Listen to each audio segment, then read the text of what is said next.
Assalamualaikum, Bu. Salam. Ngapain? Lagi nonton Arafat Daily apa nih? Tahu aja. Apa ya? Kagak, gue pengen tahu cerita lo bagaimana itu. Coba dong, ceritain lagi. Covid. Bener-bener itu serius selama masa isolasi di rumah itu 2 minggu? Hah? Nggak ada gejala? Nggak ada, alhamdulillah.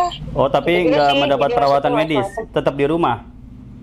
Tetap di rumah, iya tetap di rumah. Padahal itu Karena atas saran dirasa- dokter di rumah atau keinginan sendiri?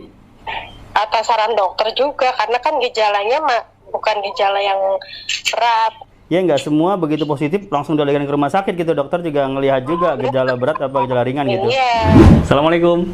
Baru saja saya menghubungi teman sekolah saya ketika dulu di SMA. Beliau dinyatakan positif COVID beberapa pekan yang lalu. Ternyata beliau menjalani 14 hari selama isolasi di rumah dalam keadaan sehat, walafiat, tanpa gejala apapun.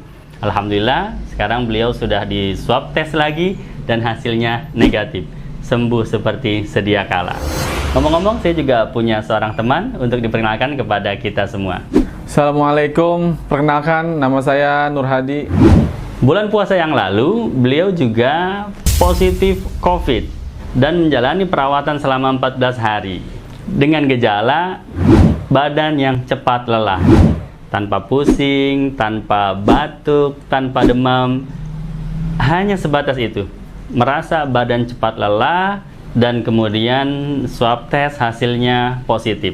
Alhamdulillah menjalani perawatan seperti layaknya orang sehat, hanya mengisolasi diri. 14 hari beliau dinyatakan negatif dengan swab test dan bisa pulang kembali. Teman-teman, video ini bukan untuk mengajak kita mengabaikan keberadaan COVID, bukan, melainkan saya ingin memberikan informasi yang seimbang kepada kita semua. Betapa banyak berita di medsos yang hanya fokus memberitakan bahwa COVID itu mencekam, COVID itu mematikan, COVID itu pasti membunuhmu. Padahal tidak semua.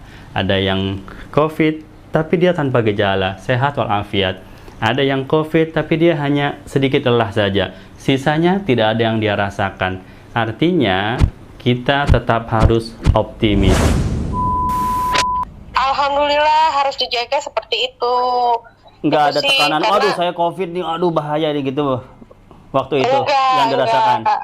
Ya gue pikir ya udah Allah udah nakdirin gitu kadarullah, ya gue juga harus positive thinking, ya berarti mungkin gue harus istirahat dari kantor, Iya. dari kerjaan, gue harus fokus ibadah gitu. Jadi ya mikirnya hikmahnya di situ. Orang tuh kalau misalnya divonis positif, dia akan semakin parah karena disebabkan karena faktor pikirannya juga gitu.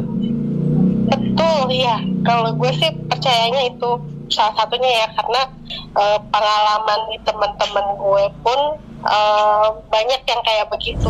Karena pikiran yang cemas, pikiran yang panik akan menambah masalah baru dari masalah yang sudah ada. Oleh karena itu, mari kita sebarkan berita secara seimbang. Sampaikan informasi di medsos secara seimbang. Yang positif, yang negatif, semuanya kita perlu. Yang negatif untuk kita waspada, berjaga-jaga. Yang positif agar kita tetap optimis dan tetap tenang. Jadi kesimpulannya, mari kita bersikap adil. Mari kita bersikap bijaksana dalam menyampaikan berita. Jangan selalu hanya menakut-nakuti dengan hal-hal yang mencekam, tapi sampaikan juga berita yang positif yang membuat kita semakin optimis. Ikuti arahan dari pihak yang berwenang terkait dengan COVID ini. Dan jaga selalu protokol kesehatan. Pakai masker, cuci tangan dengan sabun, menjaga jarak. Dan tidak lupa jaga pikiran kita agar tetap optimis. Itulah kisah hari ini. Besok kita cerita lagi.